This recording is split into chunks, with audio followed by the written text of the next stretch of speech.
This is Akashvani. In the program Money Talk, now we bring you a discussion on ease of doing business and record inflow of foreign portfolio investment. The participants are Puja Mehera, economic analyst, and Anubha Rohadgi, anchor.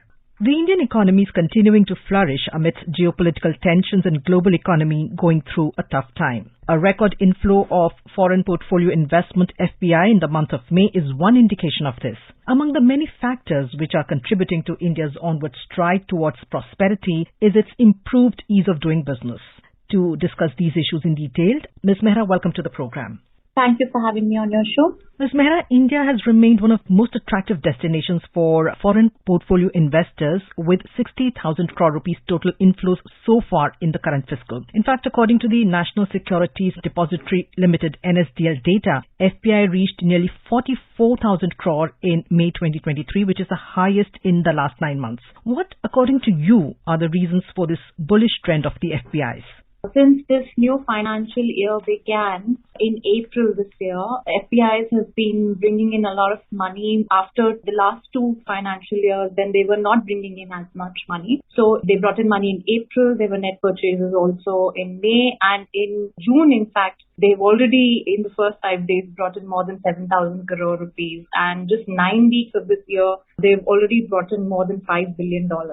I think the reason this bullishness is the comparative economic record in even the latest GDP estimates that have come out for India relative to other Asian economies, where India has been estimated to be growing at 7.2% in the financial year 2023, where India outperforms other economies. And the sector-wise data shows that FPIs, this money that they have brought in, they have put this money in IT, in fast-moving consumer goods such as FMCGs, automobile, auto components, metals, telecommunications, etc., all of which tells us that, as you know, services exports from India have done very well in recent months. FMCG is expected to do well if there is a revival in consumption demand, as is being expected and as companies are saying. And automobiles have managed to overcome the problems they were facing earlier because of the chip shortage, and therefore they're also expected to post profits. And I think that is what is making these companies and therefore the Indian economy very attractive to FPIs. You mentioned some of the sectors that have seen the maximum FPI inflows in the recent time. Can you expand on that, and what are the reasons for these particular sectors that have attracted the maximum FPI?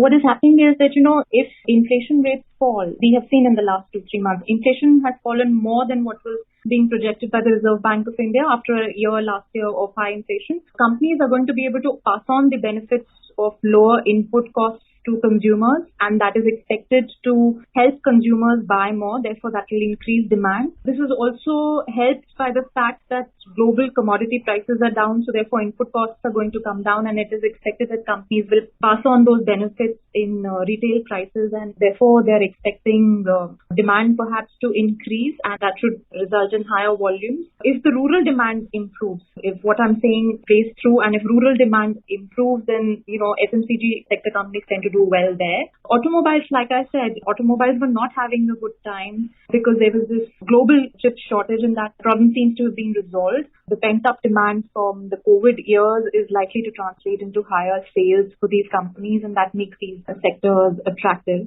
I'd like to mention here another thing that, Global Investment Bank, Goldman Sachs, has just brought out an analysis of the top 500 companies that are listed on India's National Stock Exchange.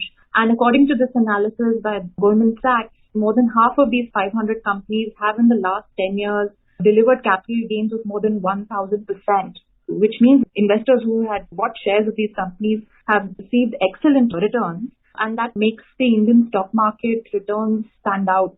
Clearly, FPIs are going to like, what they're reading in this report. So that's another factor I think that we should expect them to be bullish going by this. So what is the impact on the economy? Because we keep seeing that this FPI figures, like a few months ago, they were on the downside. Now we are seeing record inflows. So what is the impact on the economy when there is an increase or even when there is a decrease in FPI? When there is an increase in FPI, say if any companies are trying to raise capital on the equity market, it becomes easier for them to do that. If they want to raise capital and make investments in existing factories or set up new factories, that becomes easier for them. If the government wants to do a disinvestment program and sell shares in some of the companies that the government owns, it helps the general sentiment on the stock market improves, and it helps the disinvestment program, which helps government raise revenue from selling shares, and it eases the budget. So one factor that has contributed to attracting FIIs in India is the fact that the ease of doing business has improved significantly over the last few years. Would you agree with this assessment?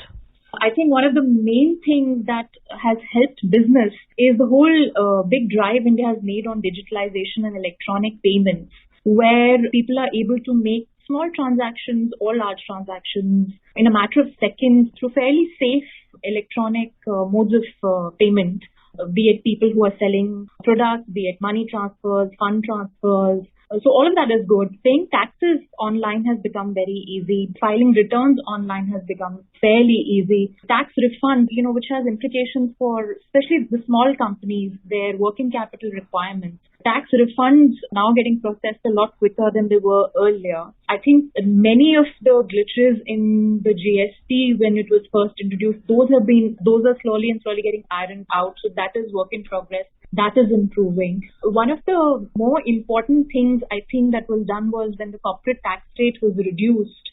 So that reduction in corporate tax rate always makes an economy more attractive, relatively speaking, to us, because all economies compete for investments with each other. So lower corporate tax rate helps. And that's the other thing. I think then the number of returns itself that have to be filed for something like GST, that has been looked at. There is scope for improving it even more. There is scope for rationalization of the tax structure itself over there. But it has been improving. Then there are many, under the corporate laws, company law, there are many compliances that have been decriminalized. Land records have been digitalized. Property tax records in many cities are being digitalized. What that does is it makes it easier for people who own even small parcels of land to take loans, and easier credit is something that helps business always.